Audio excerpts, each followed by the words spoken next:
इस समाचार के प्रायोजक हैं Monika bakery, 2/3 Kranti Kripalani Nagar, Annapurna main road, Maharashtra bank के सामने, इंदौर। इस समाचार के प्रायोजक हैं दास bakers Shiv Shakti villa, scheme number 103, Kesarbagh bridge के पास, इंदौर।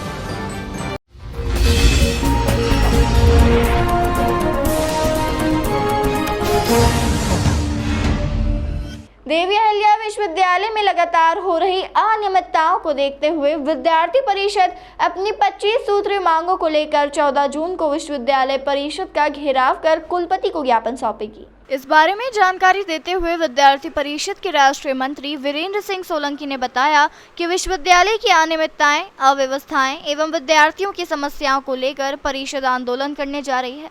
सोलंकी के मुताबिक देवी अहिल्या विश्वविद्यालय मध्य प्रदेश में अपना उत्तम स्थान रखता है। A+ ग्रेडिंग भी विश्वविद्यालय को प्राप्त है, परंतु विश्वविद्यालय में लंबे समय से अनियमितताएं एवं अव्यवस्थाएं चलती आ रही हैं, जिसका खामियाजा लाखों विद्यार्थियों को उठाना पड़ रहा है। विश्वविद्यालय में वर्ष 2008 के बाद प्राध्यापकों की अभी तक स्थायी नियुक्ति नहीं होना, वर्ष के प्रारंभ में वार्षिक कैलेंडर जारी नहीं करना, सिक्योरिटी पर अधिक बजट खर्च करने के बावजूद भी विश्वविद्यालय परिसर में नशाखोरी की घटनाएं एवं नशे का व्यापार बढ़ना, विश्वविद्यालय के हाल ही में 2 पेपर आउट होना, PhD की प्रवेश परीक्षा भी हर साल नियमित रूप से नहीं होना, महाविद्यालय को संबद्धता देने की प्रक्रिया में पारदर्शिता न होना एवं नियमों के विरुद्ध जाकर महाविद्यालयों को संबद्धता देना, ऐसे अनेक विषय हैं जो विश्वविद्यालय प्रशासन की कमियों को दर्शाते हैं।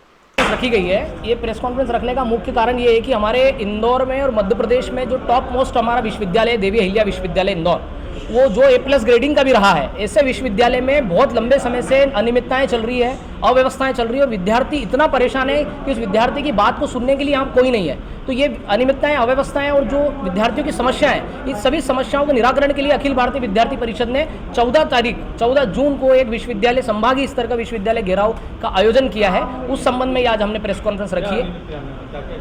अनियमितताएं में जैसे अगर हम बात करें तो बहुत प्रकार की है, जैसे कि रिजल्ट्स जो हैं वो समय पर नहीं आना, एग्जाम्स टाइम पर नहीं होना, एग्जाम बार बार पोस्टपोन होना, विश्वविद्यालय में सिक्योरिटी को लेकर इतना बजट जारी किया गया है, उसके बावजूद भी विश्वविद्यालय में नशाखोरी और नशे का व्यापार बढ़ना, कई अनेक प्रकार की घटनाएं होना, गाड़ियाँ चोरी होना, विश्वविद्यालय में R&T कैंपस में देखो, वहाँ देखो कितने कर्मचारियों की कमी है, कर्मचारियों की नियुक्ति नहीं कर रहे हैं, प्रोफेसर्स की नियुक्ति नहीं कर रहे हैं। तो इतनी ज़्यादा जब कमियाँ रहेगी तो विश्वविद्यालय ठीक से चलेगा कैसे? तो वो सब अनियमितताएं उसी के कारण जन्म ले रही है। और विद्यार्थियों की समस्या भी बहुत सारी, ऐसी अनेक समस्याओं को लेकर आज प्रेस कॉन्फ्रेंस हम लोगों ने की। इसी प्रकार की कई विषयों को, समस्याओं को लेकर विक्रम विश्वविद्यालय में भी आंदोलन हुआ है और ज्ञापन भी दिया गया है। कई मांगे हमारी ऑन स्पॉट मान ली गई है, कई बातों पे VC सर ने सहमति भी जताई है, कुछ बातों का हमको आश्वासन दिया है कुछ दिनों का, उतने में अगर वो पूर्ण नहीं होती तो पुनः विद्यार्थी परिषद अपना कार्य करेगी। सरकार आती है, सरकार हमें, मंत्री भी आप लोगों के हैं, ऐसा नहीं है, हमारी सरकार और हमारा मंत्री नहीं है। मैं आप सबको ये निवेदन करके बताना चाहता हूँ कि ये सरकार जो है ये विचार परिवार के सरकार, विचार परिवार के लोग हैं, व्यक्ति। वहाँ पे आप लोगों ने इस बात को उठाया नहीं? वहाँ पे भी उठाया। हाल ही में पिछले 2 महीने में माननीय मुख्यमंत्री जी से हमारा डेलीगेशन मिला है, कई मांगों को लेकर, नियुक्तियों को लेकर। मध्य प्रदेश में जो 530 महाविद्यालय हैं उनमें स्थायी प्राचार्य नहीं है, सिर्फ 17 महाविद्यालय में है, उनकी मांगों को लेकर ऐसे अनेक 15-20 मांगों को लेकर माननीय मुख्यमंत्री जी से भी मिले हैं।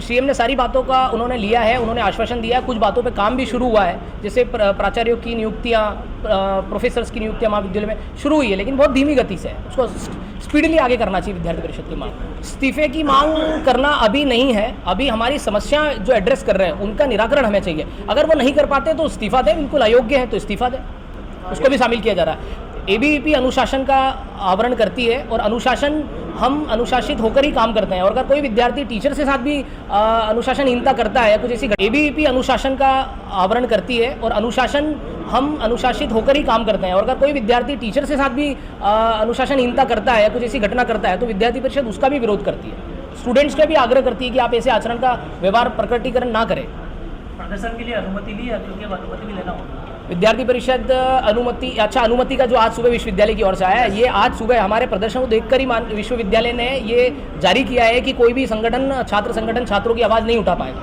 मतलब कुल मिला के छात्रों की आवाज़ को दबाने का काम है, कुल मिला के छात्रों की आवाज़ को दबाने का काम है। जैसे ही हमने तो 15 दिन पहले छात्रों से आह्वान किया 14 जून का, और हमारा 15 दिन पहले का जो छात्रों से आह्वान है, उस पोस्टर को देखकर विश्वविद्यालय ने कल ये जारी किया है कि कोई भी संगठन यहाँ पर आंदोलन नहीं कर सकता। तो ये तो कुल मिला के विद्यार्थी परिषद और छात्र संगठनों की आवाज़ दबाने का काम है, पर विद्यार्थी परिषद परमिशन नहीं लेगी। अब हम आंदोलन करेंगे चाहे कोई परिस्थिति बने। तानाशाही कर रही है, ये तानाशाही का ही प्रकटीकरण है ना। विश्वविद्यालय तानाशाही ही कर रही है, विगत वर्षों से चल रही है, लेकिन अभी कुछ समय से ये जो अनियमितताएं, अव्यवस्थाएं और विद्यार्थियों की समस्या है बहुत चरम पर है। अभी आप एक हाल ही में देखिए कि कर्मचारियों का आंदोलन चल रहा था, आंदोलन चलते हुए कितनी बार परीक्षाएं पोस्टपोन हुई। तो क्या इनके पास अल्टरनेटिव व्यवस्था नहीं है, या किसी और कर्मचारी को उपयोग करके आप प्रशासनिक व्यवस्थाएं नहीं रन कर सकते? इतनी अयोग्यता नहीं है तो विश्वविद्यालय चलाने का मतलब क्या है फिर? इसलिए ये विषयों को लेकर हमारा 14 जून को ऐसा प्रदर्शन है और उसी को लेकर आज प्रेस कॉन्फ्रेंस भी रखी गई है।